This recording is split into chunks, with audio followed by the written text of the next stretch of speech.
Halo, bersama saya Marcelinus Epifanius Miring. Di video ini saya akan membahas tentang Critical Book Review atau CBR dari buku Menggagas Pendidikan Bermakna karya Muklas Samani. Adapun tujuan video ini yaitu untuk memenuhi tugas mata kuliah Strategi dan Inovasi Pembelajaran Sejarah.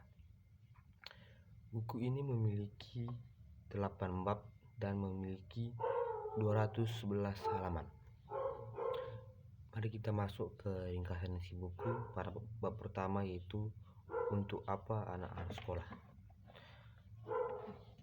Salah satu ringkasan dari bab 1 adalah ungkapan Michael Porter, Profesor Administrasi Bisnis di Harvard Business School, bahwa sebaiknya kita tidak hanya berpikir tentang how to do, tetapi juga harus berpikir what to do. Tampak relevan untuk direnungkan, dalam pendidikan kita tidak boleh hanya memikirkan metode pembelajaran yang cocok dengan anak kita, tetapi juga harus berani mempertanyakan apakah materi yang dipelajari anak-anak memang sudah ada tepat.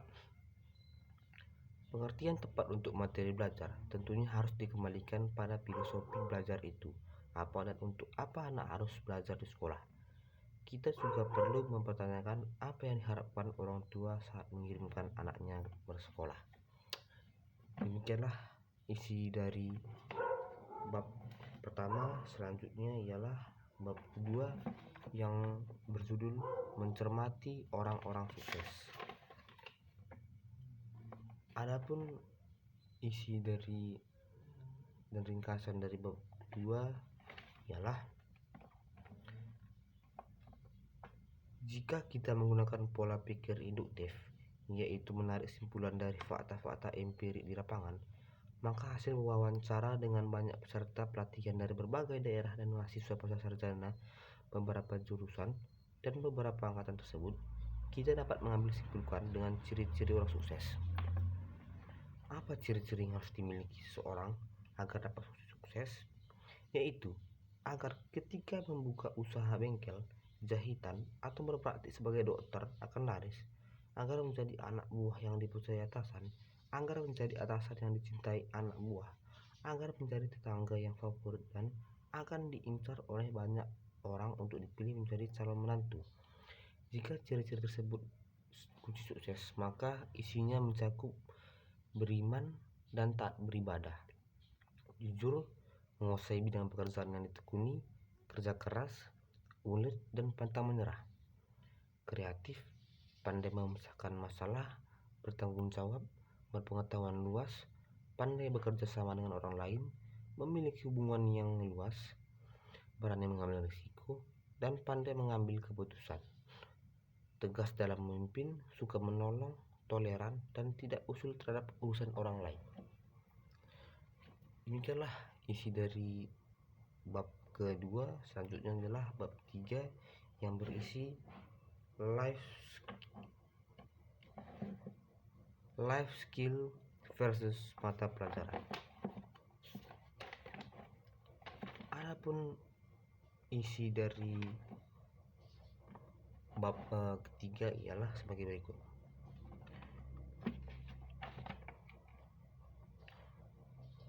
Setiap orang akan selalu menghadapi problema dalam kehidupannya, yang jenis dan tingkatannya berbeda sesuai dengan usia dan profesinya. Problema yang dihadapi siswa SD tentu berbeda dengan yang dihadapi mahasiswa, berbeda dengan ibu rumah tangga, berbeda dengan pedagang, berbeda dengan pegawai di kantor pemerintahan.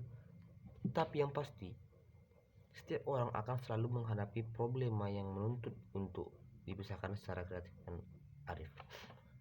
Untuk mampu memahami suatu masalah secara utuh, diperlukan berbagai informasi yang relevan. Berbagai informasi tersebut selanjutnya dianalisis untuk menghasilkan pemahaman yang lebih utuh dan akurat.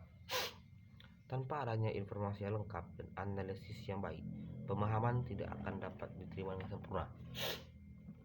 Demikianlah ringkasan dari bab ketiga. Selanjutnya adalah bab 4, pendidikan akhlak pendidikan.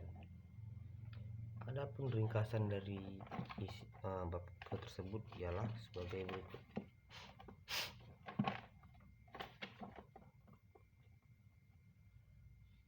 karena itu, seharusnya akhlak ditempatkan menjadi bagian penting dalam pendidikan. Dengan menempatkan pendidikan akhlak sebagai bagian penting, diharapkan pendidikan mampu melahirkan orang yang pandai, berbadan sehat, dan berakhlak mulia, sehingga mereka akan terdorong untuk menggunakan kekuatan fisik dan kepandaiannya untuk mengupayakan kesejahteraan masyarakat dan negara.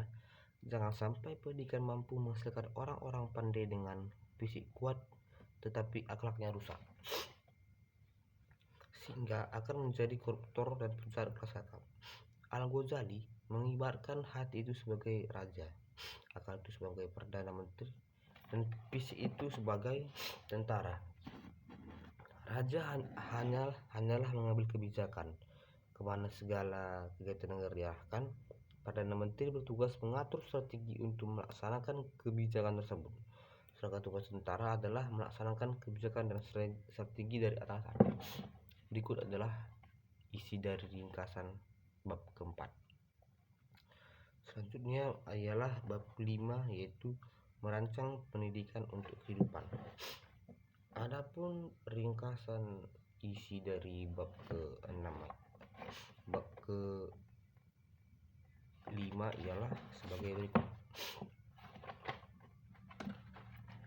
Jadi, pembentukan atau pengembangan life skill itulah yang dijadikan dasar pemilihan materi ajar atau isi mata pelajaran.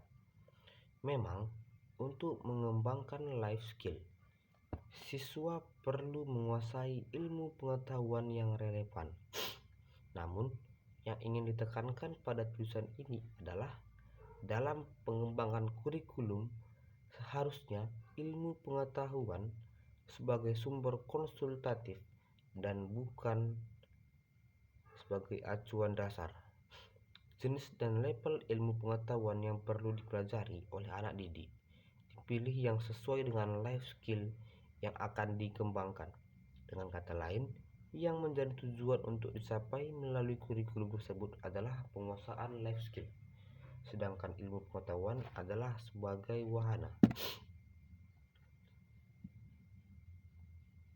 Dalam hal itu, fungsi ilmu pengetahuan mirip dengan daftar menu yang dapat dipilih untuk dipelajari agar seseorang memiliki kompetensi tertentu. Jika kompetensi siswa yang ingin dikembangkan berbeda, sangat mungkin juga berbeda jenis ilmu yang pengetahuan yang perlu dipelajari siswa. Belum tentu jenis ilmu pengetahuan yang canggih cocok dengan kompetensi yang dipelajari seorang. Jadi, relevansi antara kompetensi yang ingin dikembangkan dengan jenis ilmu pengetahuan harus benar-benar diperhatikan dalam merancang kurikulum. Harus dihindari pemberian beban belajar untuk hal-hal yang tidak terikat dengan kompetensi yang ingin dikembangkan. Karena hal itu, seperti itu merupakan sesuatu yang tidak efisien. Berikut adalah ringkasan isi dari bab kelima. Selanjutnya ialah ringkasan isi dari bab ke-6 yang berjudul pendidikan haruslah kontekstual dan bermakna. Adapun isi dari bab tersebut ialah sebagai berikut.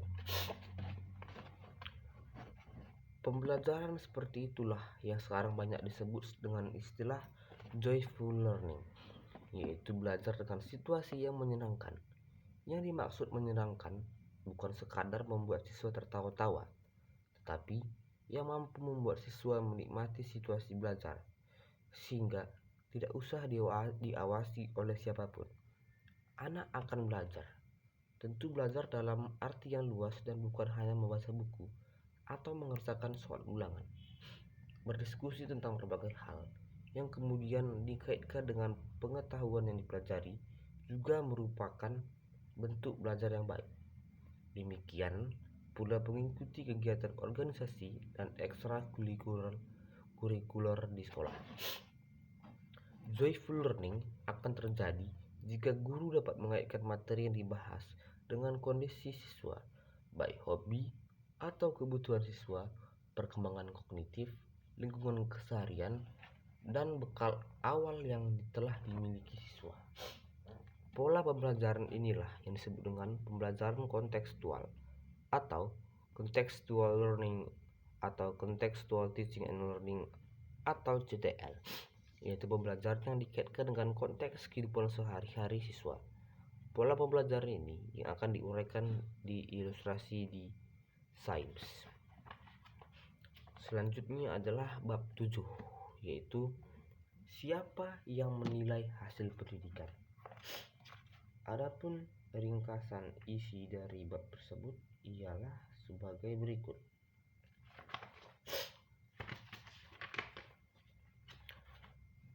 Hasil penilaian outcome di samping menunjukkan efektivitas pembelajaran juga menunjukkan kesesuaian kurikulum dengan tuntutan kehidupan yang dihadapi oleh lulusan. Jika kualitas lulusan tidak mampu memerankan diri di masyarakat, termasuk di dunia kerja, sebagaimana yang diharapkan, hal itu merupakan indikator bahwa kurikulum yang digunakan tidak sesuai dengan tuntutan lapangan. Oleh karena itu, pihak penyusun kurikulum harus berani mengkaji ulang mengapa hal itu terjadi dan bagaimana agar kompetensi yang diperlukan lulusan salah tamat dengan menghadapi kehidupan di masyarakat. Dalam konteks ini, kehidupan di masyarakat termasuk di jenjang pendidikan yang lebih tinggi yang akan melanjutkan dan di dunia kerja bagi lulusan yang tidak melanjutkan. Berikut adalah materi dari bab 7.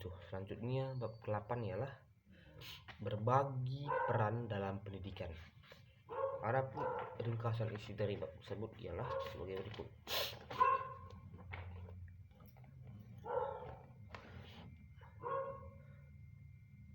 Begitu pentingkah pemerintah untuk mengarahkan distribusi pendidikan ke sekolah miskin? Jawabnya tegas ya. Mengapa?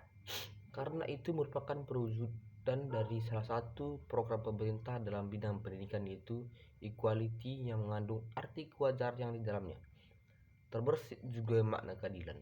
Artinya, sangat wajar jika bantuan lebih diarahkan kepada yang lebih membutuhkan. Dengan cara itu, kita akan mendapat mengurangi kesenjangan pendidikan yang diterima oleh masyarakat kelompok kaya atau kelompok miskin. Jika kita menggunakan kerangka pikir bahwa pendidikan merupakan wahana mobilitas vertikal yang paling efektif, maka keberpihakan distribusi anggaran sekolah miskin berpotensi untuk memotong lingkaran kemiskinan struktural dalam pendidikan.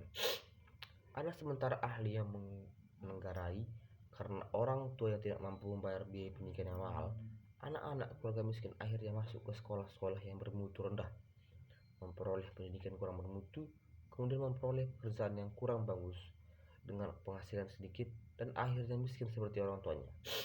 Kalau saja distribusi anggaran fasilitas dapat diarahkan ke sekolah miskin, maka anak-anak keluarga yang kurang mampu tersebut akan memperoleh pendidikan yang lebih bermutu dan berpotensi memperoleh pekerjaan cukup baik dan akhirnya dapat keluar dari lingkaran kemiskinan yang selama ini merangkap keluarganya. Semoga.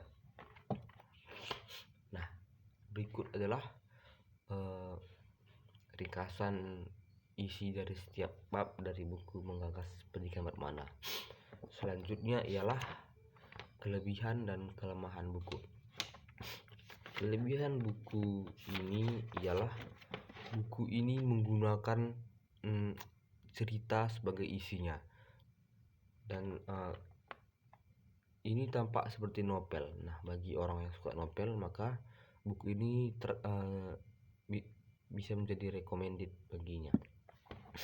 Yang kedua ialah salah satu bab dari buku ini membahas tentang joyful learning. Nah, seperti yang saya sampaikan di CBR buku yang lalu, yaitu mengajar itu sebaiknya harus dibumbui dengan humor sedikit. Mengapa demikian? Supaya anak itu tertarik dengan apa yang kita ajarkan dan tidak monoton.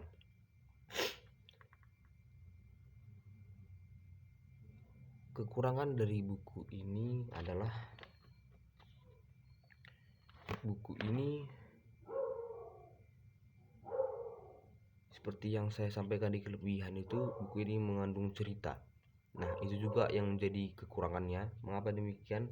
Karena banyak orang yang tidak suka membaca cerita. dan menganggap cerita itu sebagai hal yang membosankan dan tidak mengandung materi maupun kalimat definitif. Selanjutnya ialah buku ini kurang memiliki gambar, hanya memiliki sketsa. Mengapa di buku sebaiknya ada gambar? Karena gambar itu merupakan salah satu ilustrasi untuk membuat imajinasi kita menjadi lebih baik dan membayangkan materi tersebut di dunia nyata. Selanjutnya ialah buku ini terlalu fokus pada CTL atau Contextual Teaching and Learning dan tidak membuat teknik belajar yang lain. Demikianlah critical book review dari buku Mengagas Pendidikan Bermakna dari saya. Semoga kritik saya ini bisa diterima oleh penulis buku dan semoga kritik saya ini bisa menjadi referensi untuk direvisi. Sekian dan terima kasih.